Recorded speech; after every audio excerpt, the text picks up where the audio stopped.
नमस्कार दोस्तों। आज हम बात करेंगे पूर्व प्रधानमंत्री अटल बिहारी वाजपेयी जी की। साथ ही बात करेंगे मध्य प्रदेश के अन्य प्रसिद्ध राजनेताओं की। अटल बिहारी वाजपेयी एक बेहतरीन राजनेता ही नहीं, शानदार कवि भी थे। उनकी कविताएं आज भी लोगों के लिए प्रेरणा स्रोत हैं। वे शब्दों से खेलना जानते थे। ये अपनी बातों को भावनाओं और शब्दों में पिरोकर पेश करने की कला में माहिर थे।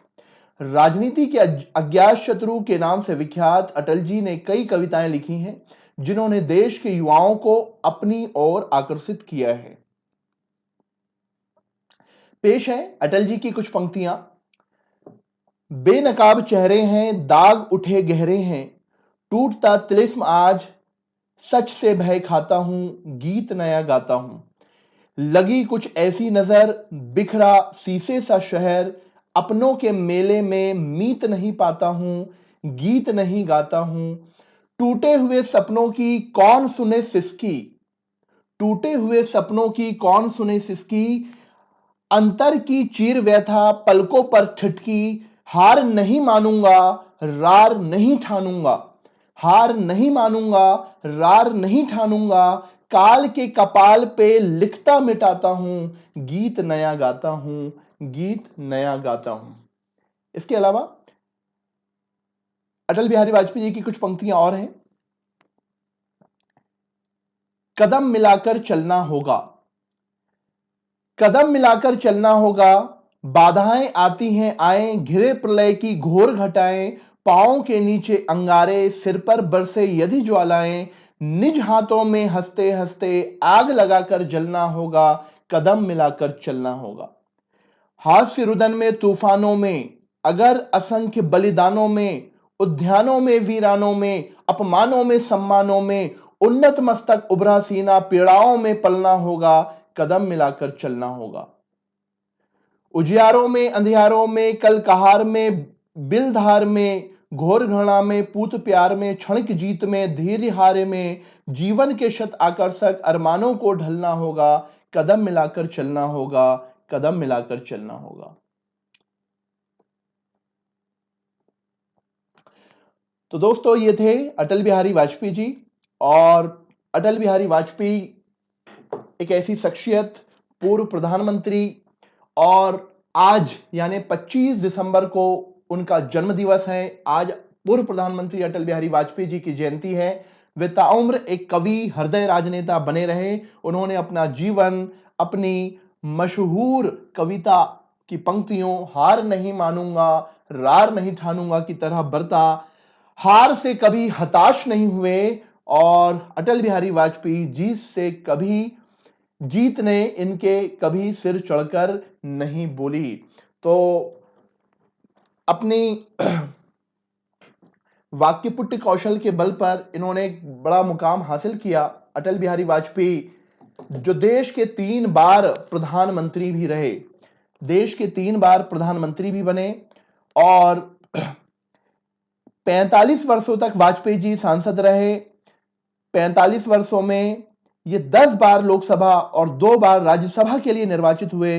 पहली बार अटल बिहारी वाजपेयी जी 33 साल की उम्र में ही संसद पहुंच गए थे। 1957 में बलरामपुर सीट से ये पार्लियामेंट पहुंचे थे। अटल बिहारी वाजपेयी जी को 2015 में भारत का सर्वोच्च पुरस्कार भारत रत्न से सम्मानित किया गया। इनको लोकमान्य तिलक भी पुरस्कार भी दिया गया। सर्वश्रेष्ठ सांसद पुरस्कार 1954 में दिया गया, और 1992 में इनको पद्म विभूषण से भी अलंकृत किया गया। इनके कुछ प्रसिद्ध वाक्य हैं जो मैं आपके सामने रखना चाहूंगा। इतना बड़ा देश है, इतनी विविधताएं हैं, तो क्या यह देश आम सहमति के बिना चल सकता है? यदि 2/3 बहुमत मिल जाए तब भी इस देश को आम सहमति के आधार पर चलना होगा।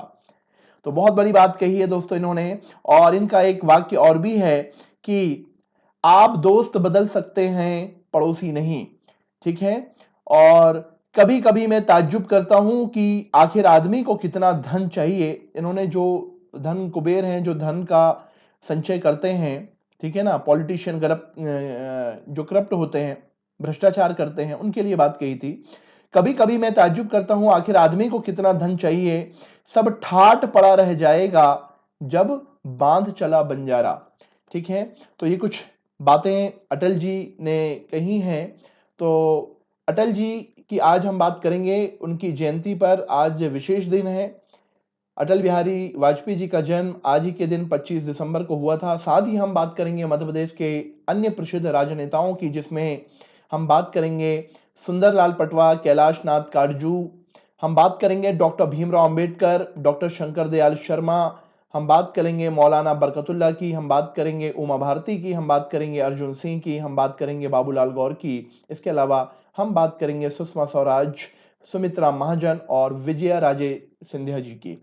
तो चलिए दोस्तों, स्टार्ट करते हैं अटल बिहारी वाजपेयी जी के बारे में कुछ चीजें, कुछ इंपॉर्टेंट फैक्ट जिसको आपको जानना चाहिए और जो एग्जाम के पॉइंट ऑफ व्यू से भी इंपॉर्टेंट है। पूर्व प्रधानमंत्री भारत रत्न अटल बिहारी वाजपेयी जी का जन्म ग्वालियर में हुआ था। तो इनका जो जन्म है वो ग्वालियर में हुआ था और इनका जन्म 25 दिसंबर 1924 को ग्वालियर में हुआ।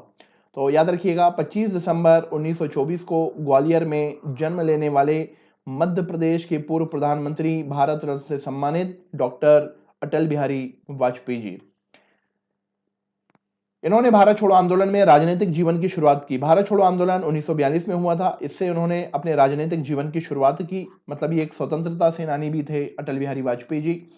स्वतंत्रता के बाद भारतीय जनसंघ के अध्यक्ष बने। तो भारतीय जनसंघ एक संगठन था। भारतीय जनसंघ एक राजनीतिक पार्टी थी जिसके अध्यक्ष 1968 से 1973 तक रहे। तो सबसे पहले ये जिस संस्था से जुड़े उसका नाम है भारतीय जनसंघ। 1968 से 1973 के बीच ये उसके अध्यक्ष बनाए जाते हैं। भारत में 3 बार प्रधानमंत्री बने। 3 बार प्रधानमंत्री कब कब बने दोस्तों, ये इंपॉर्टेंट है आपके लिए। पहली बार ये 1996 में बने। 1996 आपको पता होना चाहिए। इस दिन ये मात्र 13 दिन के लिए बने थे। मात्र 13 दिन के प्राइम मिनिस्टर बने थे। भारत में सबसे कम दिनों तक प्राइम मिनिस्टर रहने वाले व्यक्ति कोई हैं तो वो अटल बिहारी वाजपेयी जी हैं। 1998 में दूसरी बार बने तो 1 साल के लिए रहे, लगभग 11 महीने की इनकी सरकार रही। उसके बाद जब तीसरी बार बने 1999 में, तो 1999 से लेकर के 2004 तक इन्होंने अपना कार्यकाल पूरा किया। तो 5 साल पूरा कार्यकाल किया अटल बिहारी वाजपेयी ने और इन 5 सालों में काफी सारी उपलब्धियां इन्होंने प्राप्त की और इतिहास में अटल बिहारी वाजपेयी जी का नाम अमर हो गया। आज हम देखेंगे उनकी उपलब्धियों को। वे लोकसभा में 10 बार और राज्यसभा में 2 बार चुने गए। मतलब ये 12 बार सांसद रहे, 5 बार 10 बार लोकसभा से और 2 बार राज्यसभा से चुन करके ये पार्लियामेंट में गए। लखनऊ से सांसद सदस्य चुने जाते थे, लखनऊ सीट से। लेकिन एक बार ग्वालियर से भी चुनाव लड़ा था जहां पर इनको विजय राजे सिंधिया ने पराजित किया था। ठीक है, और तो याद रखिएगा लखनऊ से भी ये सांसद चुने जाते हैं। और जब ये विजय राजे सिंधिया ने इनको पराजित किया था उस समय इन्होंने एक बात ठानी थी। एक बात इनके मन में थी। बोला जाता है कि अपने गृह क्षेत्र से रूठ गए थे, मतलब ये ग्वालियर से रूठ गए थे। ये बात है दोस्तों 1984 की, जब ग्वालियर संसदीय सीट से ये खड़े हुए तो इनको हराने वाले जो थे वो माधवराव थे, माधवराव सिंधिया, सॉरी, माधवराव ने इनको गुना पहले इन्होंने माधवराव ने गुना संसदीय सीट से नामांकन भरा था, लेकिन बाद में बड़े नाटकी ढंग से नामांकन की जो लास्ट जो समय था उसके 1-1.5 घंटा पहले इन्होंने माधवराव सिंधिया ने ग्वालियर से भर दिया और इसमें माधवराव सिंधिया ने 1,75,000 वोटों से हराया था। उसके बाद इन्होंने प्रण लिया, मैं कभी भी अपने गृह क्षेत्र ग्वालियर से चुनाव नहीं लड़ूंगा और वो इस फैसले पर ताउम्र कायम भी रहे। लखनऊ से सांसद सदस्य चुने गए, बार बार चुने जाते थे। पहले गैर कांग्रेसी प्रधानमंत्री जिन्होंने अपना कार्यकाल पूरा किया। तो दोस्तों ये पहले गैर कांग्रेसी प्रधानमंत्री अटल बिहारी वाजपेयी जी जिन्होंने अपना कार्यकाल पूरा किया और ये समय था 1999 से 2004। पहले गैर कांग्रेसी अगर प्रधानमंत्री बोलेगा तो वो मोरारजी देसाई, लेकिन कार्यकाल पूरा करने वाले प्रधानमंत्री अटल बिहारी वाजपेयी जी। इन्हीं के समय दूसरा परमाणु परीक्षण हुआ। तो दूसरा परमाणु परीक्षण 1998 में हुआ और ये किया गया था राजस्थान के जैसलमेर के पोखरण में। और हमने परमाणु परीक्षण करके दुनिया को बता दिया कि भारत भी अब परमाणु संपन्न देश है। अब भारत 1962 वाला भारत नहीं है जब भारत और चीन वार हुआ था, और कहीं ना कहीं शक्ति संतुलन के लिए जरूरी होता है। तो हमने पहला परमाणु परीक्षण किया और दुनिया को दिखा दिया कि हम न्यूक्लियर वेपन्स में एफिशिएंट हैं, ये भी दक्षता रखते हैं, महारत रखते हैं। तो ये काम हुआ अटल बिहारी वाजपेयी जी के समय 1998 में। इन्हीं के समय कारगिल युद्ध भी होता है। कारगिल युद्ध 1999 में, जिसमें हमने पाकिस्तान को धूल चटाई। 1999 कारगिल वार, अटल बिहारी वाजपेयी जी। स्वर्णिम चतुर्भुज और ग्राम सड़क योजना के लिए इतिहास में अमर हो गए अटल बिहारी वाजपेयी। आज आप सड़कों को देख रहे होंगे, सड़कों का जो बेहतरीन जाल बिछा हुआ है वो कहीं ना कहीं अटल बिहारी वाजपेयी जी की देन है। इन्हीं ने प्रधानमंत्री ग्राम सड़क योजना की शुरुआत की थी। और दोस्तों ये बात है सन 2000 की। सर्व शिक्षा अभियान के लिए जाने जाते हैं अटल बिहारी वाजपेयी जी। ये कुछ उपलब्धियां हैं दोस्तों, इनको आप जरूर याद रखिएगा। सर्व शिक्षा अभियान 2001 में स्टार्ट हुआ था, स्कूल चले हम जिसका स्लोगन था। इसके अलावा पोटा कानून 2002 में लाने वाले भी अटल बिहारी वाजपेयी थे। आतंकवाद गतिविधियों की रोकथाम के लिए कानून पारित हुआ था, पोटा। और ये पोटा कानून ने 1985 के टाडा कानून की जगह ली थी, याद रखिए दोस्तों। तो इस कानून ने टाडा की जगह ली थी, हालांकि 2004 में इस कानून को रद्द कर दिया गया।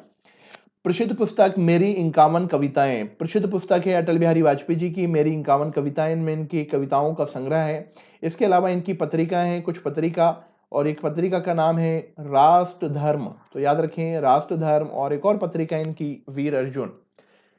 इनकी प्रसिद्ध पुस्तक है मेरी 51 कविताएं और पत्रिका है राजधर्म और वीर अर्जुन। 2014 में भारत रत्न से सम्मानित हुए। 2014 दोस्तों, ये 2014 नहीं है, बाई मिस्टेक यहाँ पर लिख दिया गया है, 2015 की ये बात है। 2015 में अटल बिहारी वाजपेयी जी को भारत रत्न से सम्मानित किया गया था। और 16 अगस्त 2018 को इनकी मृत्यु हो गई और ये स्वर्ग सिधार गए। तो इनकी समाधि सदैव अटल स्थल है, तो याद रखना सदैव अटल स्थल अटल बिहारी वाजपेयी जी की समाधि है। तो ये थे भारत के पूर्व प्रधानमंत्री अटल बिहारी वाजपेयी जी।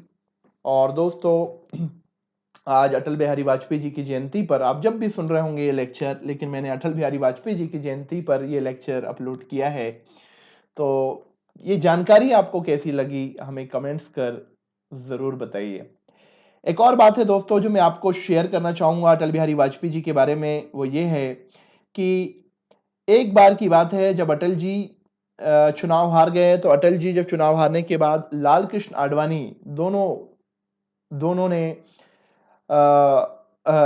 दोनों बड़े मतलब चुनाव हारने के बाद नाराज थे और उन्होंने सोचा क्या करें। तो अटल बिहारी वाजपेयी जी ने लाल कृष्ण आडवाणी से कहा चलो अपन एक फिल्म देखते हैं, थोड़ा सा मूड फ्रेश होगा। और इस बात को आडवाणी जी ने अपनी आत्मकथा में भी लिखा है। जब अटल बिहारी वाजपेयी जी दिल्ली नगर निगम के उपचुनाव में हारे तो उनको बड़ा अफसोस हुआ और कि हमने सर्वश्रेष्ठ प्रयास किया, उसके बावजूद भी हम चुनाव में हार गए और हम हताश थे। तब अटल जी ने कहा चलो कोई सिनेमा देखने चलते हैं। हम दोनों राज कपूर की फिल्म फिर सुबह होगी देखने के लिए गए। दोस्तों, फिल्म थी राज कपूर जी की और फिल्म का नाम था फिर सुबह होगी। ये फिल्म देखने जाते हैं और इस फिल्म को देखने के बाद उन्हें जो मोटिवेशन मिला, जो प्रेरणा मिली, इससे उनमें एक आशा का दामन ना छोड़ने का संदेश मिला। और अटल बिहारी वाजपेयी जी ने इस फिल्म से प्रेरणा लेकर के कभी पीछे मुड़कर नहीं देखा। तो दोस्तों, ये थे महान विभूति आदरणीय भारत के पूर्व प्रधानमंत्री भारत रत्न अटल बिहारी वाजपेयी जी। चलिए आगे बढ़ते हैं। अटल बिहारी वाजपेयी जी के बाद आज हम बात करेंगे मध्य प्रदेश की दूसरी हस्ती डॉक्टर शंकर दयाल शर्मा की, जिनका संबंध था भोपाल से। इनका जन्म 19 अगस्त 1918 को भोपाल में हुआ था। तो याद रखिएगा 1918 को भोपाल में जन्म लेने वाले डॉक्टर शंकर दयाल शर्मा भोपाल स्टेट के पहले मुख्यमंत्री भी रहे। तो याद रखें भोपाल स्टेट के पहले सीएम ये रहे और 1952 से 1956 तक ये मुख्यमंत्री बनाए जाते हैं। तो याद रखें भोपाल स्टेट के पहले मुख्यमंत्री। जब मध्य प्रदेश 3 पार्ट में बटा था, ए बी सी, और भोपाल अलग था। हालांकि बाद में भोपाल को 1 जून 1949 को सी रियासत में, मतलब विंध्य क्षेत्र वाली जो सी पार्ट था भारत का, उसमें मिला लिया गया था। भोपाल को मध्य प्रदेश की राजधानी बनाने में इनकी अहम भूमिका रही। तो भोपाल को मध्य प्रदेश की राजधानी बनाने में सबसे अहम रोल प्ले किया है डॉक्टर शंकर दयाल शर्मा ने।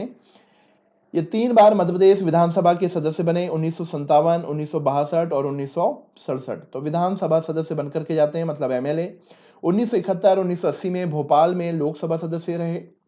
इसके अलावा ये आंध्र प्रदेश, पंजाब और महाराष्ट्र के राज्यपाल भी रहे। तो डॉक्टर शंकर दयाल शर्मा भारत के राष्ट्रपति भी बनेंगे, लेकिन उससे पहले ये आंध्र प्रदेश, पंजाब और महाराष्ट्र के राज्यपाल भी बनाए जाते हैं। तो याद रखिए दोस्तों, आंध्र प्रदेश, पंजाब और महाराष्ट्र के ये गवर्नर भी थे। 1984 में सिख आतंकियों ने इनकी बेटी और दामाद की हत्या कर दी थी। शायद आप इस बात को ना जानते हो, लेकिन याद रखें 1984 में जब सिख दंगे हुए थे हमारे देश में, तो इनकी बेटी और इनकी दामाद की हत्या कर दी गई थी डॉक्टर शंकर दयाल शर्मा के।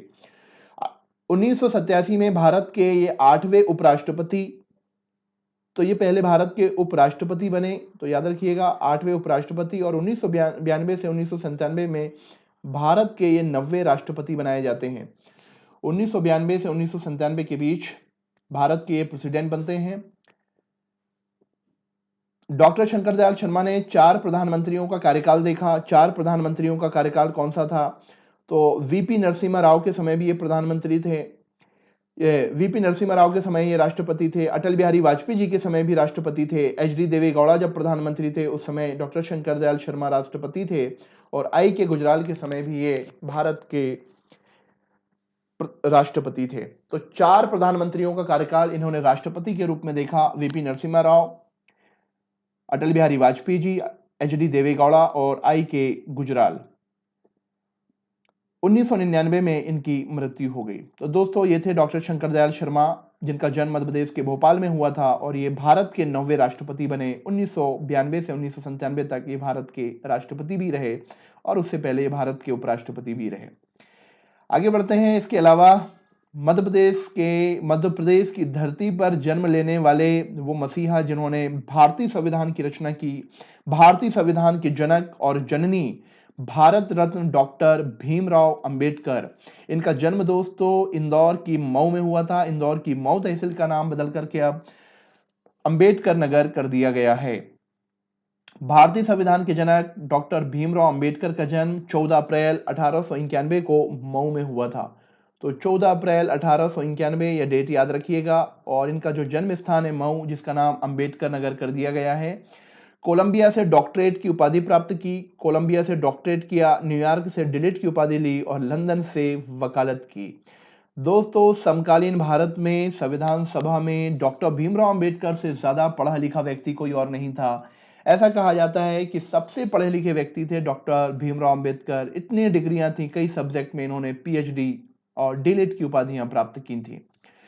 1923 बंबई में बहिष्कृत हितकानी सभा का गठन किया, बहिष्कृत भारत नामक पत्र भी निकाला। तो 1923, और दोस्तों ये 1923 और 24 भी मिलेगा आपको कई जगह, तो 1924 में है ये। बंबई में बहिष्कृत हितकानी सभा का गठन किया, बहिष्कृत भारत नामक एक पत्र भी निकाला था भीमराव अंबेडकर ने। बंबई विधानसभा में पहली बार 1926 में विधायक बने।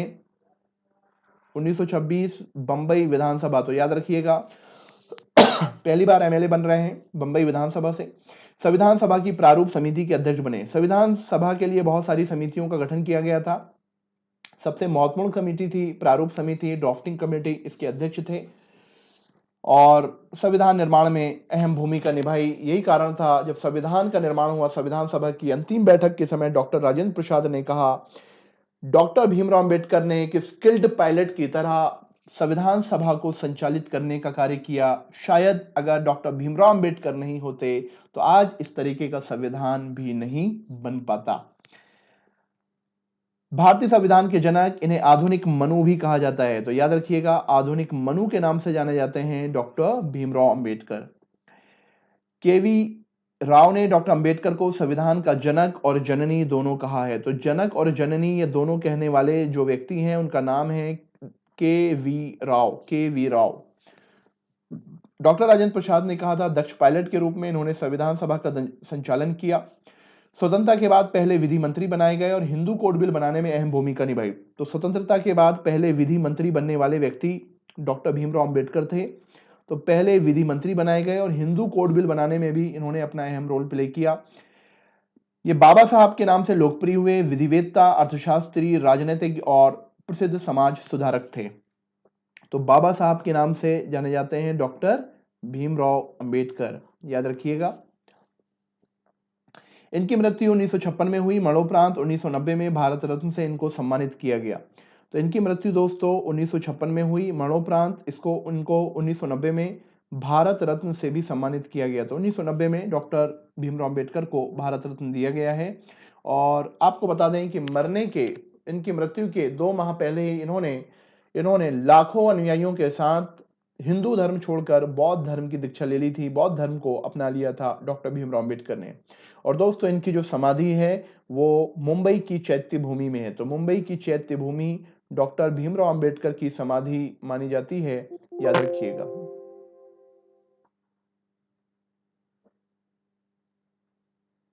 चलिए, तो आगे बढ़ते हैं। और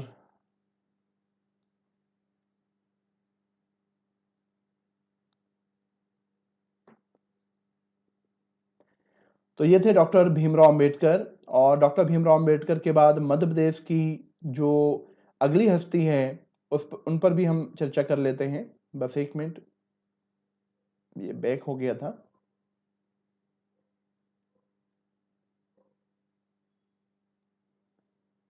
चलिए, तो चैत्य भूमि में इनकी समाधि है डॉक्टर भीमराव अंबेडकर की। अब हम बात करेंगे दोस्तों कैलाश नाथ काटजू जी की। और कैलाश नाथ काटजू जी का जो संबंध है वो इंदौर से है।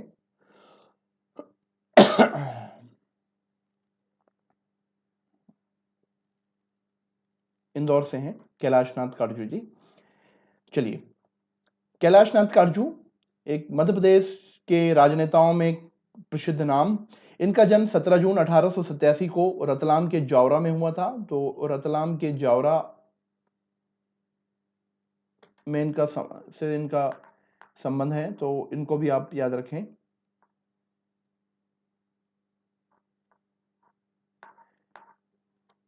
चलिए, तो इनका जन्म हुआ था दोस्तों रतलाम में, लेकिन इंदौर को इन्होंने अपना कर्मस्थली बनाया। ये उत्तर प्रदेश मंत्रिमंडल में 1936 में मंत्री भी रहे। तो उत्तर प्रदेश में मंत्रिमंडल में ये मंत्री भी रहते हैं, याद रखिएगा। व्यक्तिगत सत्याग्रह में इन्होंने भाग लिया था। गांधी जी ने व्यक्तिगत सत्याग्रह 1941 में किया था, ठीक है, अगस्त प्रस्ताव के विरोध में। वो एक नैतिक सत्याग्रह था, तो उसमें इन्होंने भाग लिया था।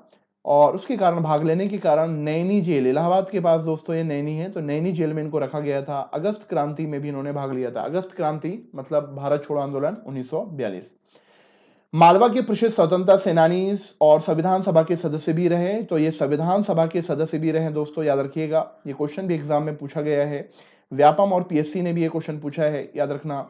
ये संविधान सभा के सदस्य भी थे। पहली लोकसभा सदस्य के साथ साथ उड़ीसा और पश्चिम बंगाल के राज्यपाल भी रहे। तो पहली लोकसभा के साथ साथ उड़ीसा और पश्चिम बंगाल के ये गवर्नर भी बनाए जाते हैं, राज्यपाल भी बनाए जाते हैं, कैलाश नाथ काटजू। 1955 से 1956 में केंद्रीय मंत्री के रूप में रक्षा मंत्री और गृह मंत्री भी रहे। तो दोस्तों, ये क्वेश्चन भी एग्जाम में पूछा गया है, याद रखना इंपॉर्टेंट है। केंद्रीय मंत्री के रूप में रक्षा मंत्री और गृह मंत्री भी रहे, तो ये क्वेश्चन पूछा गया था। तो ये डिफेंस मिनिस्टर भी थे और होम मिनिस्टर भी थे। ये 1957 से 1962 तक मध्य प्रदेश के तीसरे मुख्यमंत्री बने। तो मध्य प्रदेश के तीसरे मुख्यमंत्री बनने वाले व्यक्ति कैलाश नाथ काटजू, और 1968 में इनकी मृत्यु हो गई। बात करते हैं मध्य प्रदेश के अगले प्रसिद्ध राजनेता की, और इनका नाम है मौलाना बरकतुल्ला। इनका जन्म भोपाल। इनका जन्म 7 जुलाई 1854 को भोपाल में हुआ था। ये प्रसिद्ध स्वतंत्रता सेनानी थे, याद रखें। भारत में राष्ट्रीय आंदोलन में बड़े क्रांतिकारी नेता थे। तो राष्ट्रीय आंदोलन के क्रांतिकारी ये नेता थे। इनका जो संबंध था वो लाला हरदयाल से था, जिन्होंने गदर पार्टी की स्थापना की थी। तो गदर पार्टी 1913 में संस्थापक सदस्य भी थे ये। लाला हरदयाल से इनकी मुलाकात इनके लंदन में रहते हुए हुई थी। लंदन में इनकी मुलाकात हुई, और जब गदर पार्टी की स्थापना सैन फ्रांसिस्को में, अमेरिका के सैन फ्रांसिस्को में लाला हरदयाल ने की, तो उस समय ये उसके संस्थापक सदस्य भी रहे। इंपॉर्टेंट फैक्ट है दोस्तों, याद रखिएगा। 1915 में अफगानिस्तान में स्थापित भारत की पहली अस्थायी सरकार कहां बनाई गई थी? अफगानिस्तान में। उसके प्रधानमंत्री भी चुने गए थे। इन्होंने Europe, Germany, America, Japan, Afghanistan, Malaya में भारतीयों के बीच अंग्रेजी साम्राज्यवाद के विरुद्ध विद्रोह भी जारी रखा था। समाचार पत्रों में क्रांतिकारी लेख और तीखे भाषणों के लिए जाने जाते थे मौलाना बरकतुल्ला। इसके अलावा इनकी मृत्यु 1927 में अमेरिका के ही सैन फ्रांसिस्को में हुई, और 1988 में भोपाल विश्वविद्यालय का नाम बदलकर बरकतुल्ला विश्वविद्यालय कर दिया गया। तो बरकतुल्ला जो विश्वविद्यालय है वो भोपाल में है। तो प्रसिद्ध क्रांतिकारी मौलाना बरकतुल्ला, जिनका संबंध भोपाल से था। मध्य प्रदेश के अगले राजनेता हैं सुंदरलाल पटवा, जिनका संबंध था नीमच से।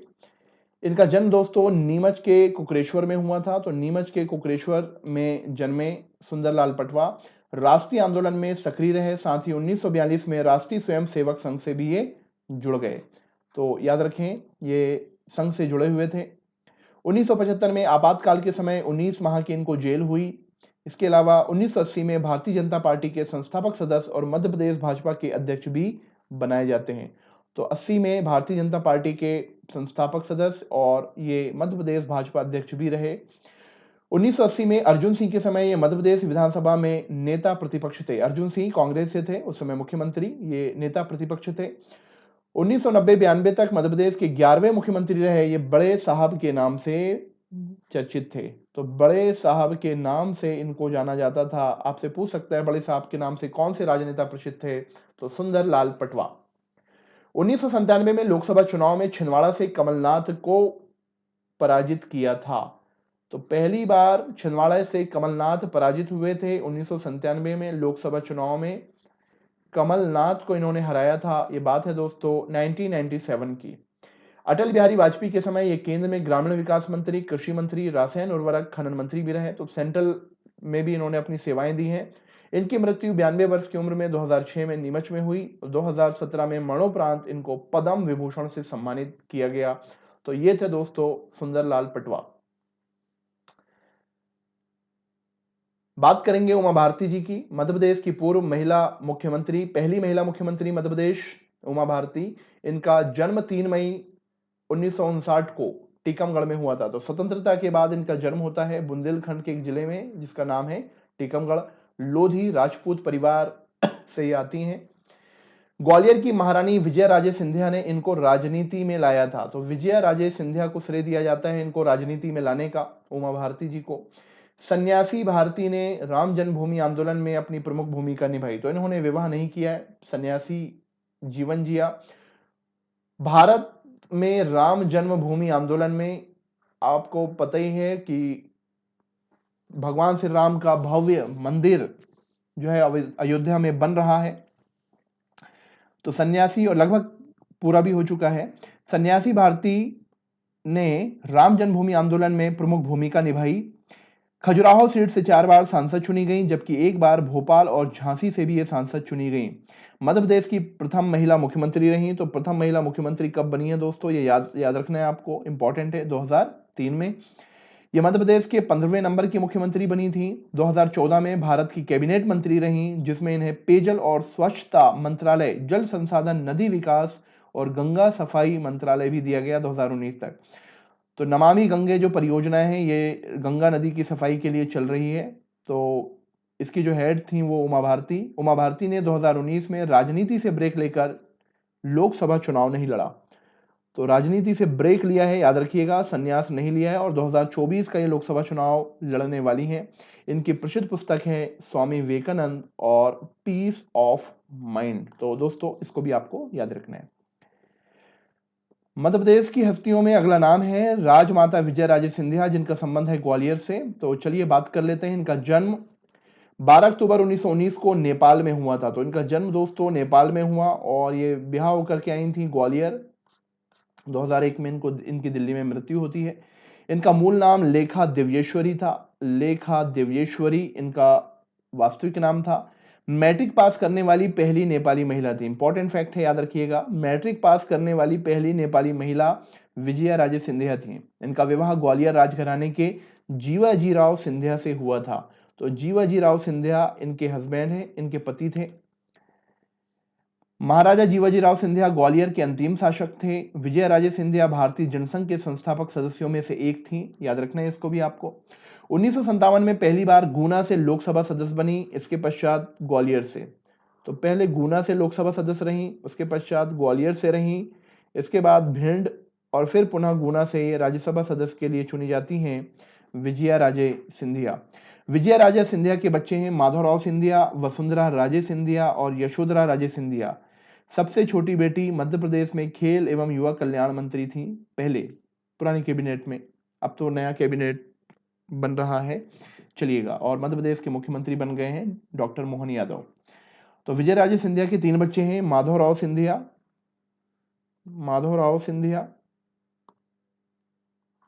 वसुंधरा राजे सिंधिया और यशोधरा राजे सिंधिया। जो माधवराव सिंधिया हैं उन्हीं के पुत्र हैं ज्योतिरादित्य सिंधिया। ठीक है, चलिए आगे बढ़ते हैं। अगला नाम है बाबूलाल गौर का। बाबूलाल गौर मध्य प्रदेश के पूर्व मुख्यमंत्री। इनका जन्म 2 जून 1929 को उत्तर प्रदेश के प्रतापगढ़ में हुआ था।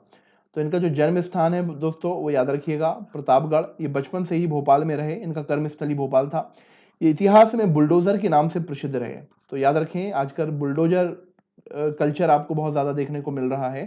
तो बुलडोजर के नाम से प्रसिद्ध राजनेता बाबूलाल गौर थे। मध्य प्रदेश विधानसभा में 10 बार ये विधायक रहे। 2004 में मध्य प्रदेश के 16वें मुख्यमंत्री बनाए गए। तो 16वें मुख्यमंत्री थे। भारतीय मजदूर संघ और राष्ट्रीय स्वयंसेवक संघ से ये भी जुड़े हुए थे, तो इनका भी नाम याद रखना है। 2018 में सक्रिय राजनीति से इन्होंने संन्यास ले लिया और इनकी मृत्यु 21 अगस्त 2019 को भोपाल में हो गई। तो बुलडोजर के नाम से प्रसिद्ध बाबूलाल गौर। अगले राजनेता हैं अर्जुन सिंह, जिनका संबंध है दोस्तों सीधी से। इनका जन्म 5 नवंबर 1930 को सीधी में हुआ था। अर्जुन सिंह का इनका विधानसभा क्षेत्र चुरहट सीधी था। तो चुरहट सीधी से ये चुनाव लड़ते थे अर्जुन सिंह।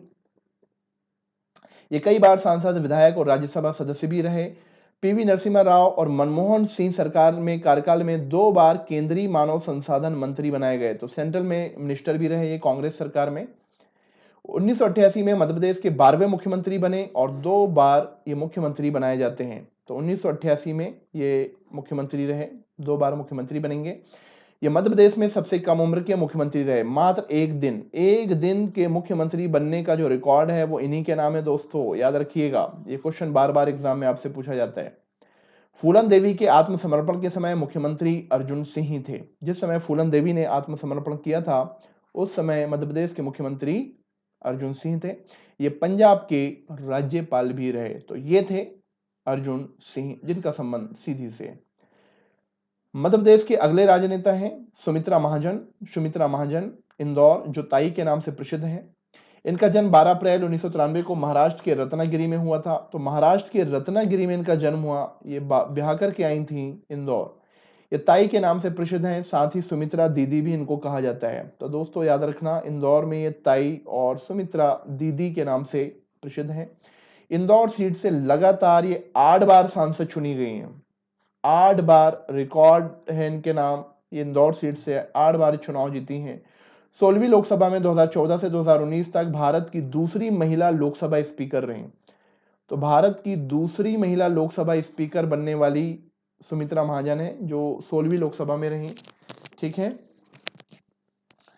इसके अलावा 2019 में सक्रिय राजनीति से इन्होंने संन्यास ले लिया। तो ये थी ताई सुमित्रा दीदी सुमित्रा महाजन, जिनका संबंध इंदौर से है। प्रसिद्ध राजनेता, अपनी वाक्यपुटता से लोगों को प्रभावित करने वाली सुषमा स्वराज बीजेपी से जुड़ी हुई। इनका संबंध विदिशा से था।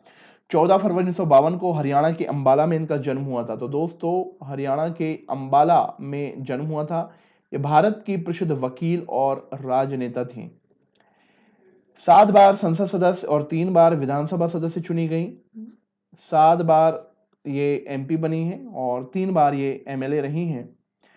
मात्र 25 साल की उम्र में हरियाणा की कैबिनेट मंत्री बनाई गई। तो सबसे कम उम्र में कैबिनेट मिनिस्टर बनने वाली महिला किसी स्टेट में वो थी सुमित्रा महाजन। तो 25 साल की उम्र में ही हरियाणा में कैबिनेट मंत्री बनी, याद रखिएगा। 1998 में दिल्ली की पहली मुख्यमंत्री भी रही। तो ये दिल्ली की पहली महिला मुख्यमंत्री भी बनाई जाती हैं, याद रखना है आपको। अटल बिहारी वाजपेयी जी के समय सूचना प्रसारण मंत्री, स्वास्थ्य एवं परिवार कल्याण मंत्री भी रही। इसके अलावा 2009 में मनमोहन सिंह के समय लोकसभा में विपक्ष की नेता भी रहीं। 2014 से 2019 तक भारत की विदेश मंत्री रहीं। तो अटल बिहारी, ये नरेंद्र मोदी जी के कार्यकाल में, प्रधानमंत्री के कार्यकाल में पहली बार 2014 में से 2019 तक ये फॉरेन मिनिस्टर भी बनाई जाती हैं, विदेश मंत्री भी रहती हैं। और विदेश मंत्री का पद संभालने वाली इंदिरा गांधी के बाद ये दूसरी महिला हैं दोस्तों। तो इसको भी आप याद रखिएगा। ठीक है, 6 अगस्त 2019 दिल्ली में मृत्यु हो गई इनकी। मरणोपरांत 2020 में इनको पद्म विभूषण से सम्मानित किया गया। तो ये थे मध्य प्रदेश के प्रसिद्ध राजनेता जिनकी चर्चा आज हमने की, और स्पेशली आज हमने की अटल बिहारी वाजपेयी जी की। तो दोस्तों, ये लेक्चर आपको कैसा लगा कमेंट्स कर जरूर बताइए, और यदि आप हमारे चैनल में नए हैं तो चैनल को सब्सक्राइब करें, लाइक करें और शेयर करें। आज के लिए इतना ही, मिलेंगे फिर किसी और टॉपिक के साथ। नमस्कार।